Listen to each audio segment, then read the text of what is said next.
Broadcasting live. It's America's longest running talk show on computers. It's Computer America, bringing you the biggest names in technology with guest interviews, new products, and your emails. Listen live at computeramerica.com on any device around the world. Email the show at live@computeramerica.com or find us on social media. Be sure to check out our website for contests, giveaways, show notes, live video stream, podcasts, and more. You're listening to Computer America.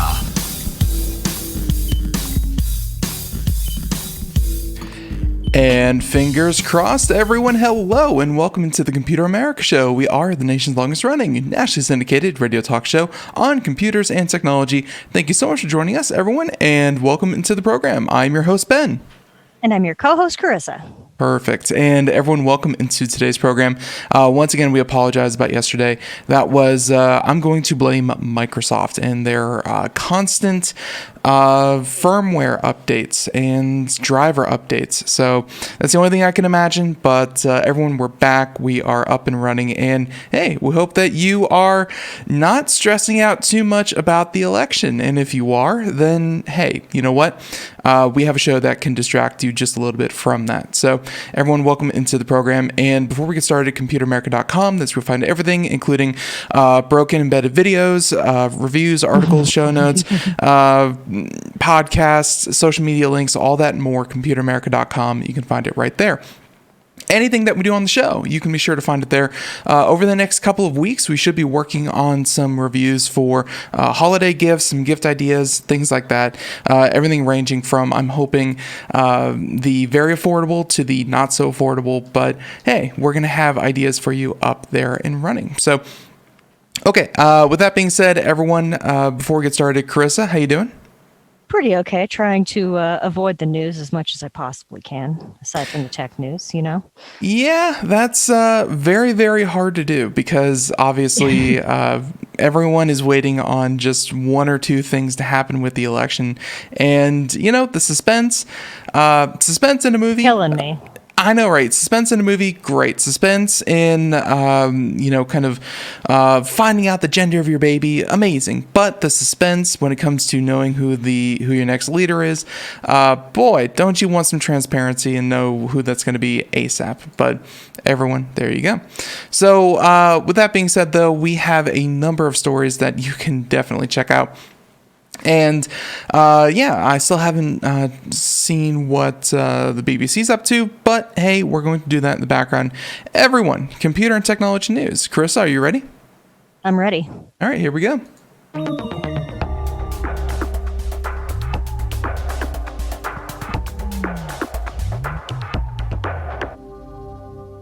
And by the way, I should have asked you this earlier. Carissa, how does everything sound?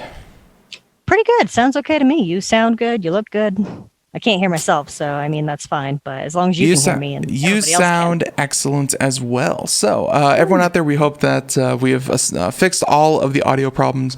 I said this yesterday that next to internet problems, man, audio problems are like the worst thing that can happen in a situation like this because they're no fun to troubleshoot. And I spent about 4 hours yesterday doing that. Yikes. Not fun. But everyone, let's go ahead and get started. So a lot of different stories and plenty we could talk about. I wanted to start with, I think, one of the biggest news of the day. And that has to do with, as soon as I find which article exactly pertains to it, but it's about Bitcoin. And I think we're going to pull from the original. So that will be Bloomberg. Bloomberg had this reporting out saying that and by the way, Carissa, real quick, Silk Road, do you know anything about it? I am a little familiar with it, yeah. Okay. Keep it that way. Now, Silk Road is allegedly a marketplace for illicit drugs, firearms, and supposedly services for, such as hitmen for hire, things like that. Anything else you could want. Yeah, exactly. It was the black market of its time, and it had it stayed pretty underground. But of course, as time went on, it became maybe it was maybe 95% people looking for ways to score mushroom or weed or whatever to federal agents. Eventually over time it's shifted to about 50-50. Stupid kids looking for pot and federal agents looking to arrest people. And over the course, really, Silk Road and the entire history behind Silk Road and Silk Road 2 is a very strange read. We highly recommend you go do that. We're not going to cover everything about Silk Road here, but I bring all this up because Silk Road was responsible for a lot of the growth in Bitcoin, which is why whenever someone says, yeah, I had Bitcoin back in 2009 or 2010, and I always look at them and say, were you buying or selling drugs? Which one were you doing? Because Bitcoin really didn't have a purpose beyond that. It made huge news when someone bought Domino's Pizza for like 10,000 Bitcoin. Someone traded like $20 worth of pizza for like 10,000 Bitcoin. Just because the idea of using a digital cryptocurrency that was completely deregulated and trading it for an actual physical real world item was unheard of. And so here we are, Silk Road. That has been closed down since like 2015. The original founders of it have been put in prison. Some of them had plea deals, but they were in prison for like 20 years or something like that. It was a multi-billion-dollar website and marketplace for a lot of illicit drugs. But because of the nature of Bitcoin, it's not like you have Bitcoin just sitting in someone's mattress or, dug in a jar in the back. You could put it on a hard drive and do that kind of thing. Anyways, Bitcoin were stored in digital wallets, and no one's really accessed them for about 5 years until today. And this is the breaking news today. Silk Road Bitcoin's worth about $1 billion are the target of U.S. federal agents. That's right. So, and of course, this did amazing things for Bitcoin's price because, hey, that means that, that's 10,000 Bitcoin, or something like that. But anyways, it's $1 billion worth of Bitcoin that is no longer going to be used for anything because it's seized by federal agents and, it's just going to sit in an evidence locker. So yeah, Bitcoin's going up because the amount of Bitcoin out there has gone down. So anywho, the U.S. is suing for the forfeiture of more than $1 billion in Bitcoin it says are linked to the criminal marketplace Silk Road is shut down 7 years ago. Thousands of Bitcoins, which the Justice Department seized on Tuesday, represent the largest cryptocurrency bust the government has ever made. And the successful, let's get the image of the price chart off there. Anyways, and they have a quote here saying that the successful prosecution of Silk Road's founder in 2015 left open a billion-dollar question: where did the money go? Today's forfeiture complaint answers this open question, at least in part. The announcement comes amid a resurgence in Bitcoin, which jumped on Thursday almost to a 3-year high. I think that the last time they were this high, you are looking at the rise during late 2017 when it hit that $20,000 mark. It's currently at like 15,000, and yeah. So with that being said, Bitcoin is doing very, very well. So that is contributing to it. I mean, if Bitcoin had crashed to its lowest levels, if it was 1/5 the price, you'd still have a headline that would read Bitcoin worth $200 million. But because of the rise, you're looking at a headline that is $1 billion. U.S. authorities seized the Bitcoin from an alleged hacker who would gain access to them, identified in the statement as Individual X. Researchers Elliptic flagged the crypto was on the move on Tuesday. And Carissa, that's one of the fun things about cryptocurrency is that even though it's completely anonymous and, you can make fake wallets with digital IDs and you can do these transactions anonymously, you cannot do them invisibly. Every transaction is logged across the entire blockchain for Bitcoin. So even though, unless you know beyond the shadow of a doubt, this is Ben's wallet, Ben can then go out and create 10 more wallets instantly that no one has any record of, and transfer the Bitcoin from Ben's wallet to Ben's wallet 1, 2, 3, 4, 5, 6, 7, 8, 9, 10. So you can essentially launder the Bitcoin like that, but there's still that ledger, that log that says Ben sent his money to wallet number 1, and then wallet number 1 sent it to wallet number 2. You can see the transactions in plain sight. It's just who is actually controlling or who's on the receiving or sending end of that. That's the harder part to identify. But the point is, even though you had that $1 billion in Bitcoin sitting there and everyone could see it, everyone can point to it and go, it's still in this wallet. As soon as the transactions happened, security researchers are able to say, oh, look, this money is being moved, which is kind of unique for cryptocurrency. So. Definitely. I did actually have a question. Is the Silk Road accessible through the standard internet, or is that specifically a dark web only thing? The Silk Road, I think, was through the Tor. You did have to go through an Onion router, the Tor network, and access it that way. It prided itself on being completely anonymous, and yes, it was through the Tor network, which is completely different than the World Wide Web. It's very, very similar, but a different network altogether. So even with all those restrictions, they were still able to see all those logs in the blockchain, even though it was on this different type of internet? The Bitcoin blockchain is on its own network. That is the Bitcoin network, and you can see all that. That's separate from Tor. Tor, though, lets you connect to things anonymously. So, it was still a years-long battle to find people, coerce people, to track them down using their ISPs and things like that. If you have a VPN that you didn't turn on once accidentally, then the feds can still track you. It makes it a lot more difficult, but not impossible. And, I think that's actually how they caught the founder of the Silk Road, was that he was connecting from somewhere and forgot to turn on a VPN just once. And, nope. Yeah, they were able to get his actual home. So, yeah, all of that is in plain sight. And, even though you can try to stay anonymous as you'd like, there are still workarounds for how they can actually identify these people. So, gotcha. Cool. Now, thanks.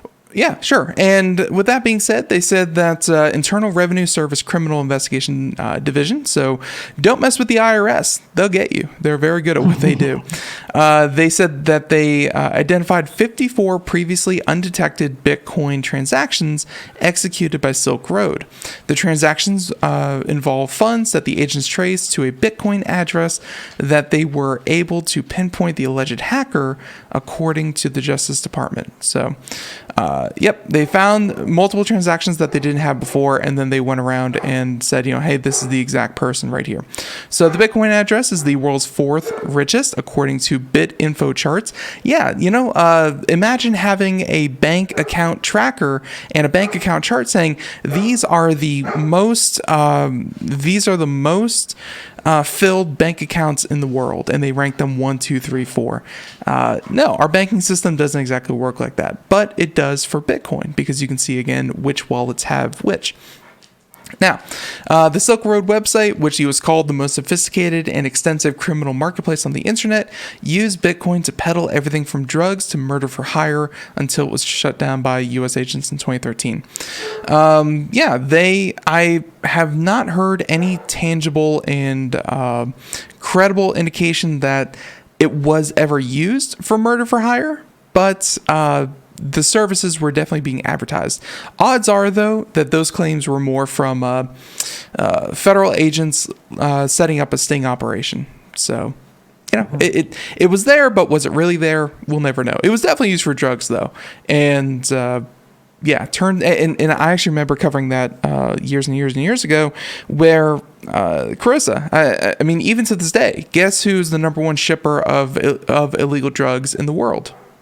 Oh, I don't know. The United States Postal Service. If you seal them right, if you package them right, if you have it, vacuum sealed, airtight, no way to identify it. I mean, don't get me wrong. The U.S. Postal Service, for their credit, they ask that you don't do this. They try to make sure that, no illegal substances are shipped during it. But yeah, that was how the Silk Road operated. You send them the Bitcoin, they get your address, they would ship it to you through the United States Postal Service. And yeah, bing, bang, boom. There you go. I mean, unless they're going through packages, they're not going to find it anyway if it's packaged well enough. So, which is they against don't. The law, so. Yeah, tampering with it is illegal, but at the same time, shipping drugs is also illegal through United States Postal Service. So, right. It is what it is. So, with that being said, now the Silk Road used Bitcoins to generate an equivalent of $1.2 billion in illicit sales and reap $80 million in commissions in less than 3 years. And they said that the founder was convicted in 2015 on 7 criminal counts, including conspiracy to distribute narcotics and money laundering. Certainly was and certainly did. Yes, all these things did happen. The current Bitcoin surge is part of a longer rally that a managing director for the United States at eToro thinks is likely to prove more enduring than the prior run-ups. For starters, there are solid macro fundamentals behind this run, including continued uncertainty around U.S. elections and surprising weakness in the job market as COVID pandemic rages on. He feels like it's the Bitcoin's perfect storm, which is again, a kind of why is Bitcoin rising? And he says that's why. Now, so 69,370 Bitcoin Gold, and Bitcoin SV, as well as, they were seized from, they even give the address of where they actually seized it from. So with that being said, you can go see it for yourself, but hey, about $1 billion in Bitcoin. I mean, it was found, and it looks like a particular hacker that they did not name, an individual X, was able to access them. So, which is very hard to do. What a cool name. Yeah, individual X. Hey, better than John Doe. So, again, that was probably the biggest news story of the day. Now, with that one being said, we have tons and tons more here. Let's talk about. I just closed one by accident. Maybe it was my favorite one. We can talk about this real quick because obviously the election is still raging on, and there has been a concerted effort on social media in a number of ways. Let's see. I'm going to pull up like 3 of them, and we'll address them all at once because I think that people will get a little tired if we did one story at a time about this. But Carissa, you say you've been trying to avoid the internet and stuff like that, so I'm guessing you're not hounding social media for more information continuously. It's just for memes at this point. I'm just looking for the memes. Plenty of those going around. So, let's go ahead and start with this. President Trump, I think it was Tuesday night during the election, went out and said that he won the election. And that was something that Twitter ahead of time said that they were going to crack down on. Any attempt to, kind of call it before it was actually done and that kind of thing, were going to be taken down by anyone. If you, an individual, just went out there and put out a tweet saying, Elmo has won the United States election, they would take you down and flag you for, for kind of false information. Well, check this one out. Trump got hit for that one, and he's been getting hit for a number of other tweets. This one, again, from Twitter. Twitter restricts yet another Trump tweet for making up election rules, and Facebook has labeled the post but has not limited its reach. Now, Twitter has, let's go ahead and do this real quick. There we go. Twitter has taken action against another tweet from President Donald Trump, this time falsely claiming that votes arriving after Election Day are ineligible. And again, this tweet reads, "Any vote that came in after Election Day will not be counted," in an apparent reference to the ongoing tallying of mail-in votes in a number of states. Twitter has added a label underneath the tweet that reads simply, "Some votes may still need to be counted," which obviously, I gotta say, it almost feels like they have an automated system to deal with false information for everyone else, but then for the president, which I guess is kind of fair, especially in these trying times, they have a much different individual way of handling Trump tweets. It seems like. Well, it's probably better that way. Like, somebody should be actually looking at that, not just a robot deciding whether or not to ban it or not. Yeah, and I guess, again, for Trump in particular, that's definitely important.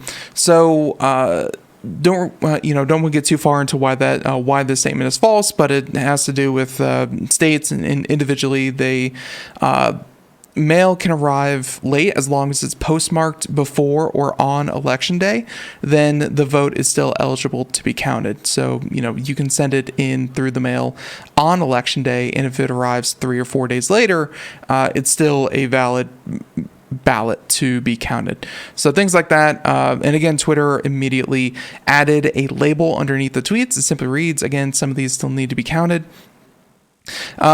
So as in previous cases, the tweet will be restricted from replies or retweets, although quote tweets will be allowed. Reach for comment, Twitter emphasized its civic integrity policy, which allows restrictions of tweets containing false or misleading information about civic processes. Which is good. I mean, civic processes, they are very clear, outlined, detailed. The rules are the rules. And anyone who's claiming that they don't work the way that they work, should be at least the information should be right there at the same screen, so people can say, "Oh, why is this false?" And then they can go and do their own information. I've heard some people kind of bellyache about, allowing Twitter or Facebook the ability to decide what is seen and what is shown. But to that, you also have to kind of think, if something's patently false, if I go out there and say that the sky is purple, it's a lie is a lie is a lie.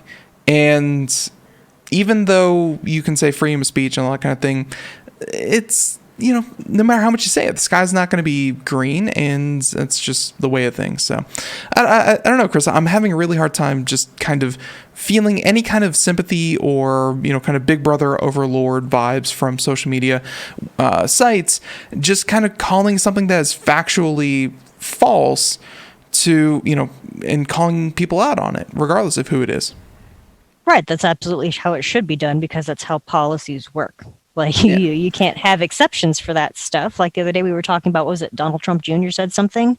Yeah. And he didn't get in trouble for it. Like, it's the same thing. Yeah. And of course they continue to give certain people preferential treatment because of the optics of it all. I mean, again, that's why Mark Zuckerberg allowed conservative sites to retain their audiences on Facebook, even though they were spreading certain falsehoods and things like that. I mean, yeah, just happens all the time.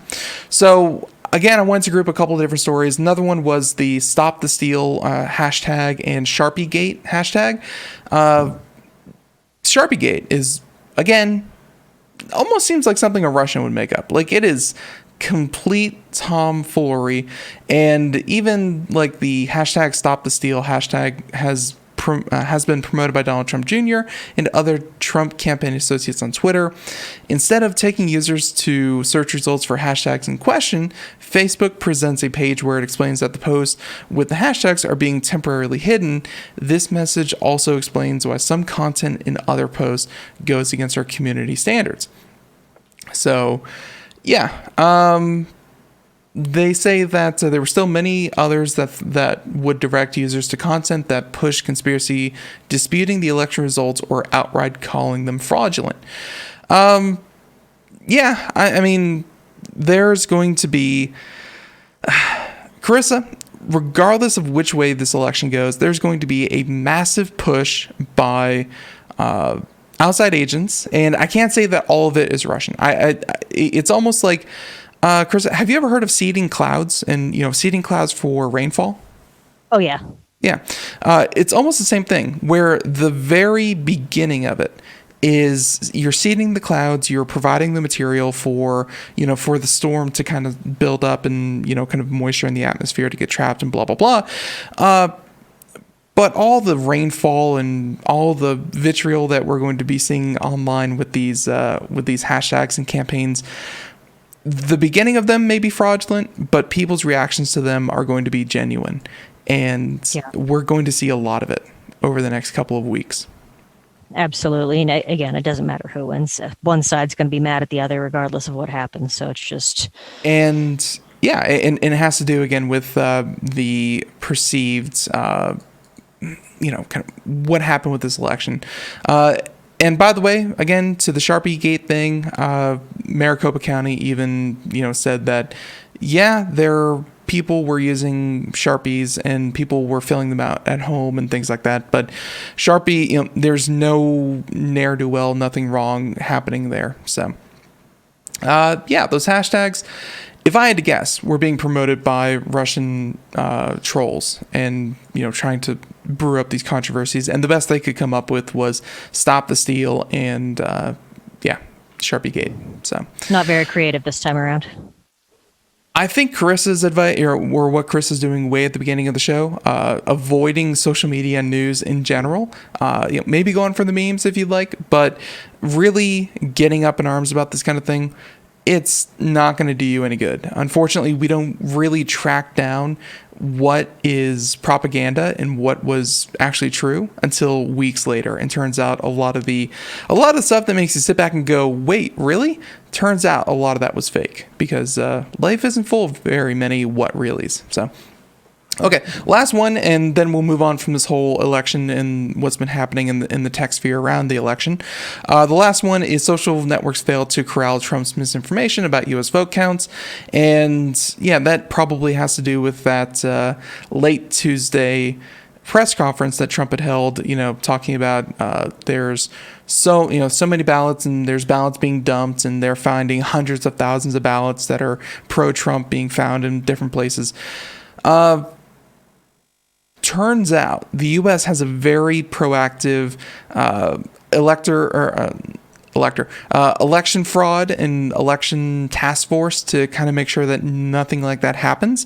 And while they have found like 13 ballots and 10 ballots and 7 ballots and 57 ballots and, kind of in the tens or dozens at most, there have not been any reports of widespread election fraud. So I think we're going to leave that at that, but that's what you can take away from it. The election is, by all accounts, doing very, the process of it all is doing very well, but the misinformation surrounding it is going to be at levels no one's ever seen astronomical. Before. Yeah, it's going to get really, really messy. So just take a deep breath, take a few days. We'll find out. Okay, so let's do something a little bit lighthearted and a little bit lighter. How about this one? Lighter hearted, but not light for your pocketbook. And Carissa, you can see this now, but a $3,000, not car, not renovation, not something super crazy. Well, a $3,000 phone. And I don't know what's happening in China. They are asking for bigger and bigger status symbols. And boy, howdy, I can't think of a bigger one. Like, this almost seems to me like Apple's, Apple Solid Gold Watch. That was the series, here we go. Here it was. Back in 2018, Chris, I don't know if you knew this, but Apple put out for its 4-year or 3-year update, they put out a $10,000 Apple Watch, and it even went up to as much as $17,000 with different specs. You could have it put in with diamonds and stuff like that. And they were selling the gold Apple Watch edition. So I do remember that. Yeah, that's $10,000. That was by Apple. That was a whole thing. And it seems like Samsung is trying to do something a little bit similar, although this is still new technology, where, $3,000, Galaxy Fold 2, and it's for China only. So I guess they don't see this. Am I seeing 3 screens there? There's 2 of them back to back. So, although actually, I think you're right. I think the back of the so for everyone out there who is simply, actually, Chris, I'll let you do it. Describe it to everyone who is simply listening to the show. So it looks like a tiny laptop, except the back of the phone is normal. It looks like it has 3 cameras on it. But then you open it up like a book, and it's got 2 screens on the inside, and it looks like, one on the outside right there. So 3 screens total on this strange little foldable cell phone. Interesting. Yeah, it's I think a book is a good way to describe it. Although these lines almost make it feel like a like those old like cigarette holders and things like that. Like the old timey ones. Well, it's good for texture. You don't want to drop it, so. I guess, but and I don't know how many cases are going to be available for this thing, but because I don't know how many people are actually going to be using it. But check this one out. This thing's massive. It's massive, it's different, it's new, and if you thought foldable screens were still a thing of the past, were a thing of the future, hey, you can get your hands on it, but for an early adopter fee. They say that Samsung's Galaxy W line of phones is really something. The company has been making this line of flagship smartphones specifically at wealthy Chinese consumers for a while now, and of course they are complete with sky-high prices. Status symbols. I mean, it's the same reason why people have, Apple AirPods. Apple AirPods hanging out of their ears. It's the same reason why you have an Apple Watch on your wrist. It's the same reason why you wear jewelry. It is just they're status symbols. They don't need to be there, but hey, you like them there. And this seems to be one of those. Now, with that being said, there have been phones like the Samsung Galaxy W20 2019, a crazy dual screen flip phone with a number keypad for $2,700. But we have the highest one yet. With the launch of the Galaxy Fold line, the big screen foldable tablet phone has served as the basis for the W line, and this year's W21 is a dressed up Galaxy Z Fold 2. It's also somehow $1,000 more expensive than that phone, and comes in about 19,999 yen, which comes out to about $3,027. That's big. That's crazy. Mm-hmm. That's too much for a phone. Like even with this functionality and the size of it, like why? Well, yeah, and let's go ahead and talk about some of the specs, because the outer screen is about 6.2 inch, if I recall off the top of my head. The 6.2 inch screen, an iPhone 11 Pro Max, which is kind of what I'm staring at right now. This phone is a 6.5 inch screen, so it's just a little bit smaller than a full-fledged, kind of standalone phone. And then the inside, though, you're looking at a 7.6 inch inner screen. And it's bigger because, again, it kind of folds out into a much larger screen. But when they said it's almost like a phone-tablet hybrid, yeah, it's exactly that. It's twice as thick as the phone. It can fold out, but then it's almost like a mini tablet. So it works kind of both ways. It comes with a 4,000 milliamp battery, which is smaller than the 4,500 milliamp battery in the Fold 2. Other than that, you get the exclusive bump up in storage to 512 gigabytes, dual SIM card, and, the usual Fold 2 specs. Overall, though, I mean, it's just coated in gold, and it has a smaller battery, just barely, a little bit better storage, but overall, you're paying for the exclusivity. You're paying for the case and all that good stuff. You're paying an extra $1,000 because, you can. Is it one screen in there, or is it 2 screens where it's got a hinge in the middle? So the hinge, and of course for everyone out there who's also watching, zoom in. I can't really zoom in much farther. Okay, so it's a foldable screen. It's a singular screen, and it bends along right where the hinge is. But when it's fully flexed, when it's fully out, like this one, that screen is actually continuous. And so if you try to watch like a Netflix video or whatever, like this is kind of it in a laptop style interface. But if you fold it out completely, the video would span the entire thing with no seam whatsoever in the middle. Like you wouldn't really notice that there's a crease in the middle of your screen. That's really interesting, and it makes me really nervous.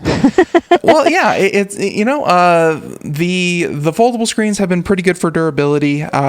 They've been okay for they have little robots, just like they do with car seats and everything else, that have tested how long they can kind of open, close, and they've done things like 30,000 openings. So they're good for like 3 or 4 years, and then they eventually break.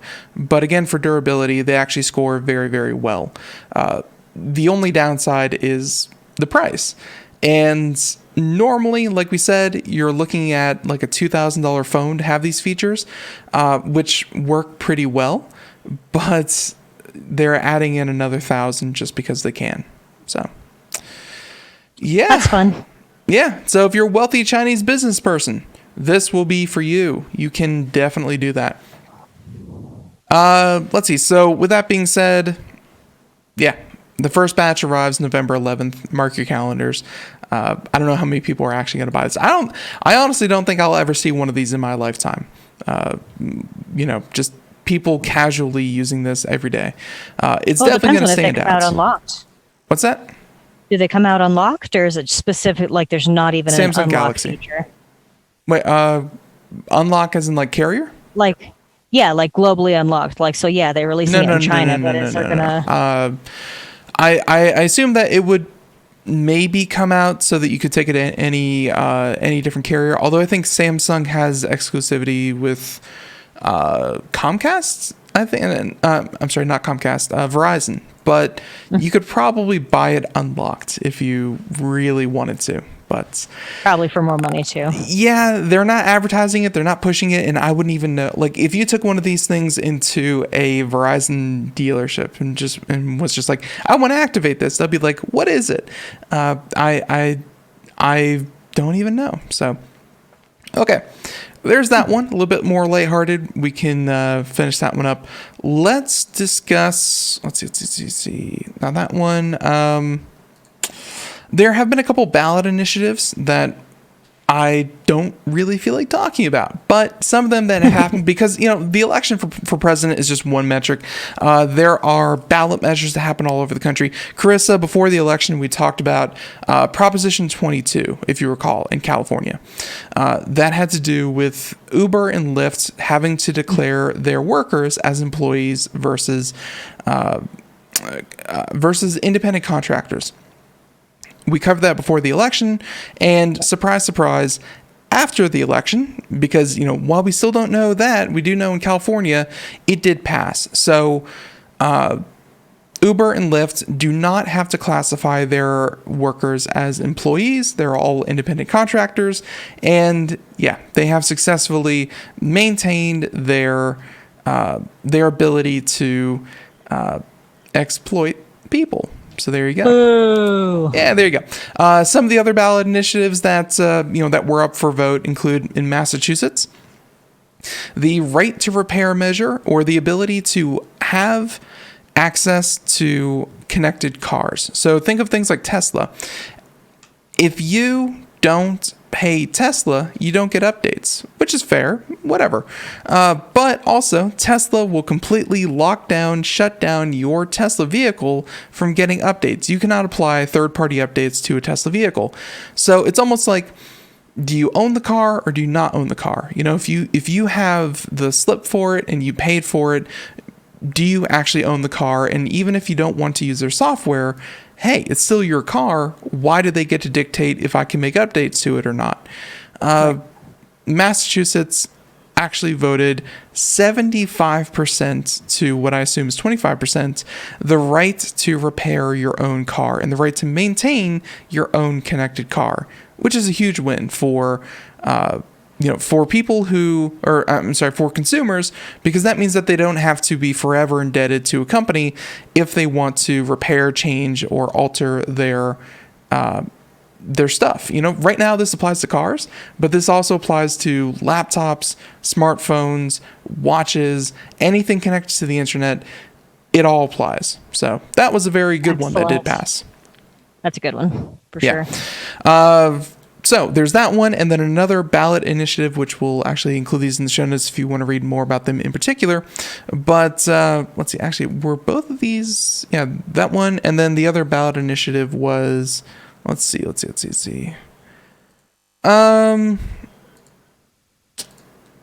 Here we go. No, actually, here's Proposition 22, and it showed that Uber and Lyft are able to, as the author put here, break democracy, but there you go. Looks like the other ballot initiative I had was actually the exact same thing, but yep, right to repair your car. You're good to go. Okay.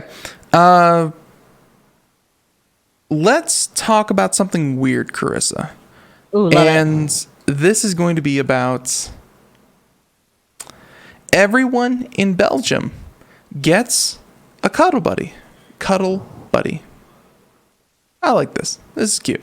They say that despite being one of the cuter sounding words in the Dutch language, the idea of nuffle contacts, I think it. Carissa, I dare you to give this a try right here. Yeah, it's nuffle contacts. Nuffle contacts. There you go. See, I'm not just saying it wrong. They say that it's meant to address serious concerns about mental health, saying that with some of the highest cumulative cases per 1,000 in Europe, and a record number of hospital admissions, Belgium returned to a national lockdown late Sunday evening. The decision comes during a second wave of the infections surging across the continent and prompting similar lockdowns in France, Germany, and the United Kingdom. This is, of course, COVID. Saying that our country is in a state of emergency. In many hospitals, capacity has already been exceeded. We still do not see a change in the numbers. There is only one answer, one choice, and that is standing behind our healthcare sector. The only way to do that is to avoid all physical contact as much as possible. But even De Cruz Pleat, who is the Prime Minister for Belgium, they plead to avoid contact has some exceptions. Under the new national measure, people in need of some physical intimacy are entitled to one nuffle contact, or, well, that literally translates to a cuddle contact, with people living alone allowed one extra cuddle buddy. Unfortunately for polyamorous nufflars, I guess is what they're calling it here, only one cuddle contact is allowed to visit at a time. In May, health authorities in neighboring Netherlands, in a similar move, but not so matter-of-factly, or okay, I can't say that on the air. A different kind of buddy, if you get my drift. They allowed a different kind of buddy during partial lockdown.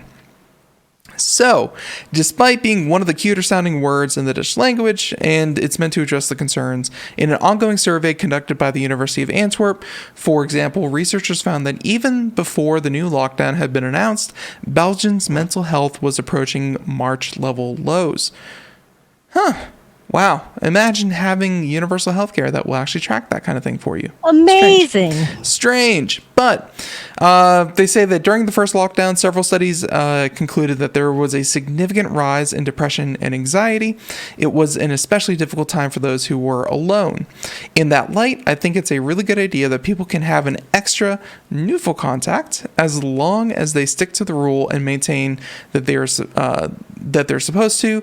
And again, one of those is only having one over at a time, and making sure to quarantine, stay at home, that kind of thing. The balance is a difficult one to strike, but in my opinion, in this particular case, the benefits outweigh the potential costs. So In contrast to stricter lockdowns in March, many governments have been reluctant to ban social contact altogether. And in England, for example, a support bubble system has been implemented for the recently reimposed lockdown that allows single households to exclusively pair up with one other household. So, yeah, just trying to get the idea that everyone needs to quarantine, stay safe, limit contact as much as they can, but they also realize that, hey, humans are social creatures and they need to have those social interactions. And so if you're going to be social with someone, make sure you pick them very deliberately, and be that a family, an individual, your cuddle buddy, whatever. There you go. So still, even with exceptions like a cuddle buddy, many people continue to suffer from significant mental health problems.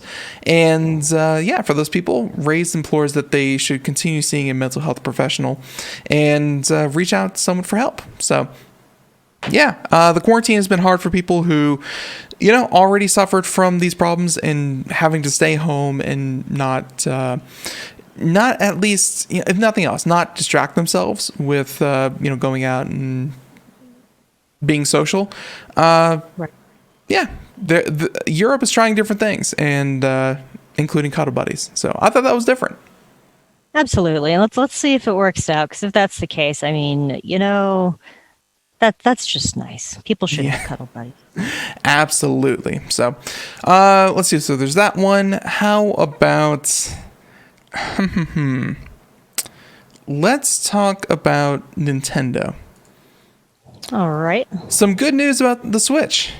And this one coming to us from Engadget, saying that the Nintendo Switch sales soar past the Nintendo Entertainment System. So not the Super Nintendo, but the Nintendo Entertainment System, or the NES. Saying that Nintendo sold 6.86 million Switch consoles last quarter, bringing lifetime sales to 68.3 million. I know personally, I'm still in the market for one. So, hey. But yeah, apparently a lot of people have been doing exactly that. I would highly recommend it. I think it's really, really fun. I got the Lite personally. Mm-hmm. It's more like a Game Boy than anything, but I really like it a lot. I love the Game Boy. That's the ability to dock it and connect it to a television probably wouldn't appeal too much to me, but a Game Boy-like system, I'm all about that. So they say that with a 43% increase on the 4.8 million system that were sold in the same period last year, they say that, so it went from 4.8 million last year to 6.86 million this year. Think about that. It's been out for a year. It should be kind of older technology. It should be, hitting that slope down. No, they're actually increasing. And they actually outsold the mighty NES thanks to some hardware push, some hardware sales published by Famitsu. There you go. A few months ago, the milestone is now official, though, and at least for a quarterly earnings perspective, we now have a better idea of how the console is faring throughout the pandemic. And the answer is, of course, very, very well. The next system in Switch's crosshairs is the 3DS and the 2DS family, which currently sits at 75.94 million lifetime sales. So 6.83 or 68.3 to 76 million.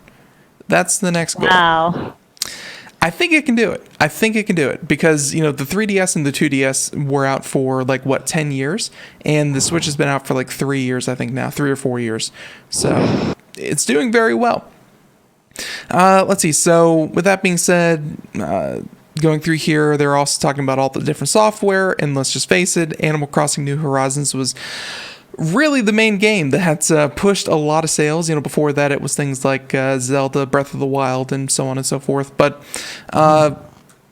people have been really going after those exclusives, including Paper Mario, The Origami King, Super Mario 3D All-Stars, Super Smash Bros., things like that.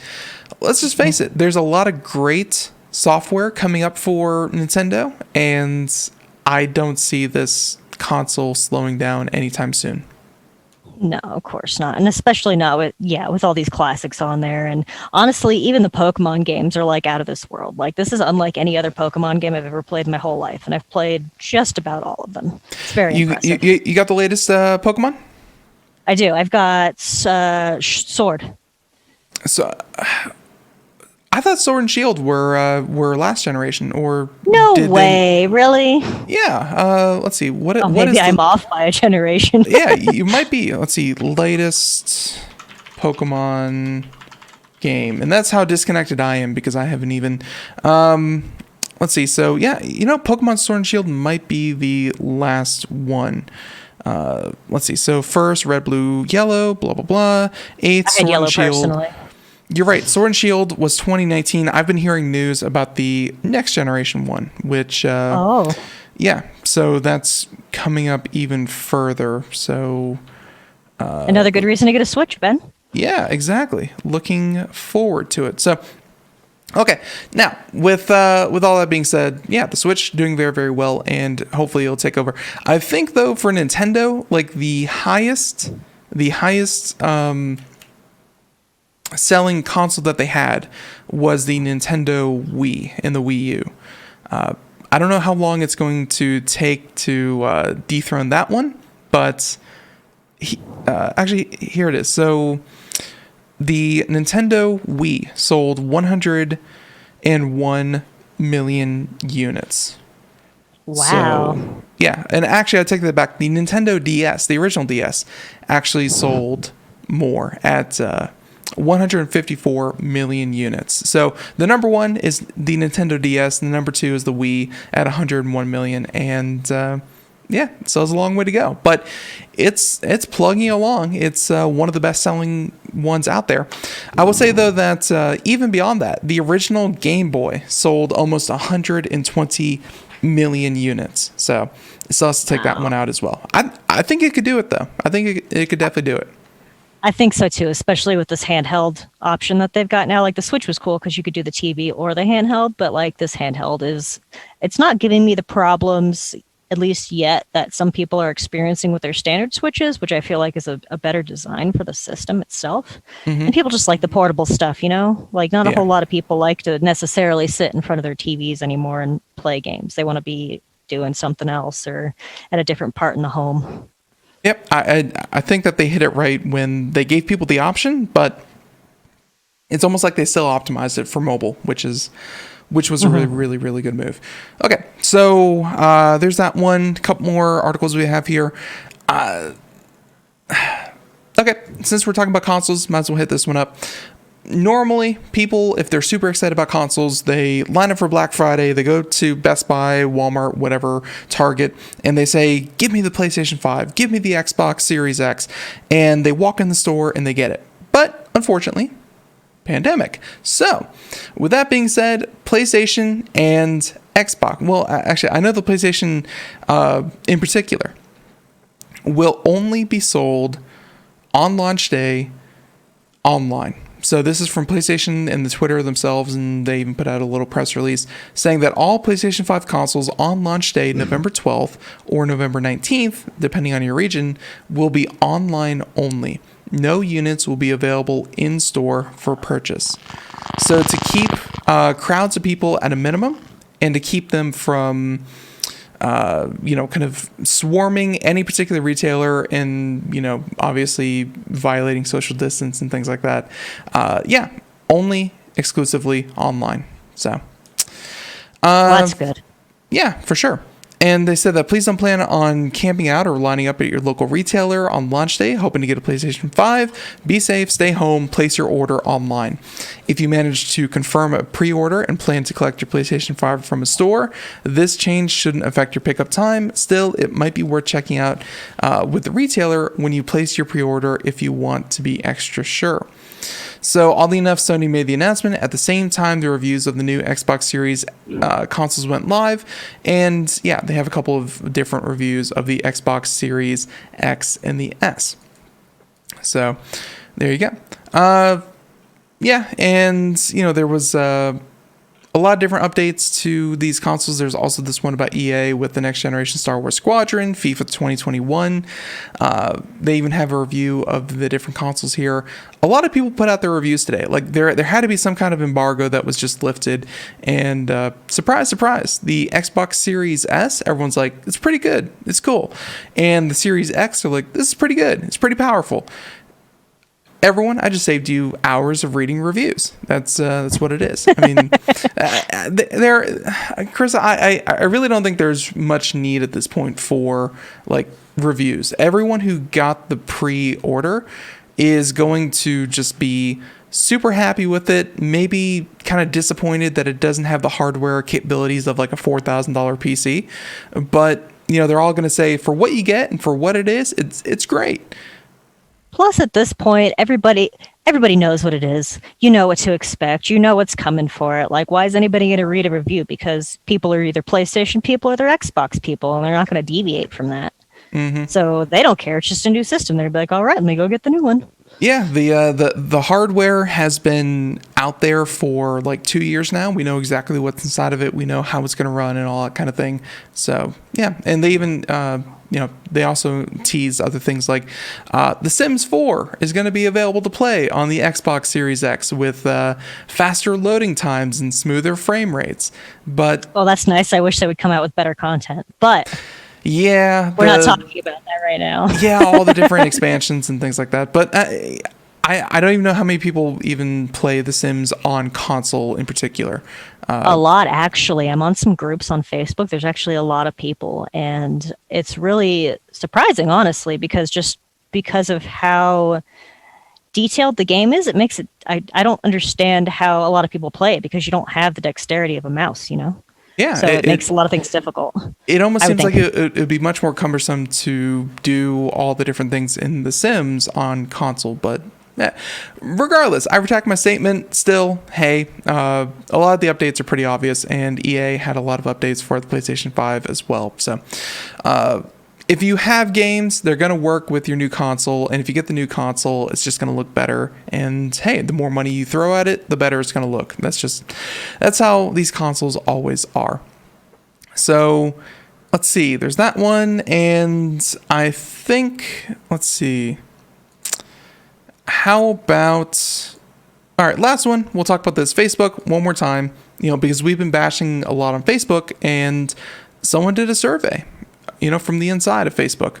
Check this one out here. This one made the news yesterday, saying that 49% of Facebook employees don't believe it had positive impact on the world. Which I think they missed an opportunity with the headline. They could have labeled it instead as 51% of Facebook employees believe that Facebook is a good thing. And, I would find that even more shocking than this headline. That 51% of people who Facebook pays think it's still a good thing. I don't know. That's surprising. Yeah, it is. Facebook's internal survey shows fewer employees believe in the company, saying that Facebook released the results of its internal half-yearly poll survey. One of the key findings reported by BuzzFeed is that only 51% of employees that Facebook is having a positive impact on the world.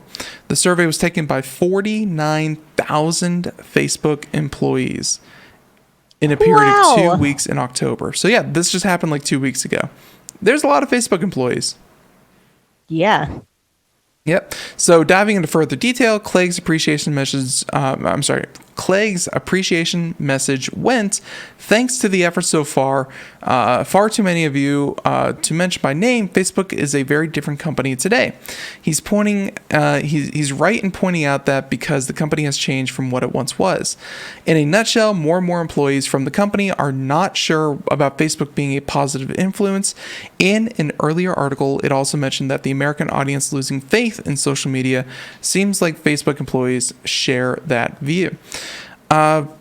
So obviously, the article asked the question, is that a surprise? And no, I would say that a lot of people are dissatisfied with social media in general. The election aside, even before the election, I think social media has been a tool for manipulation. in so many ways. Either that's through social manipulation. If you've ever seen influencers on Instagram, they live very lavish and very fake lifestyles, and social media in general only shows you the positives. It's almost like a very, very bad thing. So, yeah, I am not surprised that Facebook and employees kind of share that view. Right. And it's sad because it's not what it used to be. Like, it's not like MySpace where it was like, oh, let me just, customize my page and put on my favorite songs. MySpace was very toxic. MySpace was very toxic. Only having a top 8 friends and then knowing that you were kicked out of that friends, man, that was drama. That was just a feature for drama's sake. I guess so. Maybe I was just too young to really appreciate the drama that came with it, but it seemed like a simpler time. It was simpler. I mean, you fire up someone's MySpace page, their favorite song started playing. It was all glitters and animation and GIFs, popping up everywhere. It was a simpler time, and I think that back then there wasn't so much money in social media, so yeah, people didn't take it as seriously. So. Mm-hmm. I agree. So, yeah, with that being said, everyone, we're about done here for the show. Music playing in the background, but is it too quiet? No, it's good. Very jazzy. So yeah, I'm sorry, everyone. It's picking up on my system, but it's not picking up here. So what if I turn this up? There we go. Yeah, turn it way up. There we go. Okay, now it's coming through. Everyone, that's it for us here on the show. Thank you so much for tuning into Computer America. Again, we apologize for yesterday. Today's show went great without a hitch. And again, we'll be back tomorrow. More Computer America. Everyone, have a great day. Stay safe out there. The election, it's crazy. We'll know more later. Everyone, have a great day. Bye, everyone. Yeah.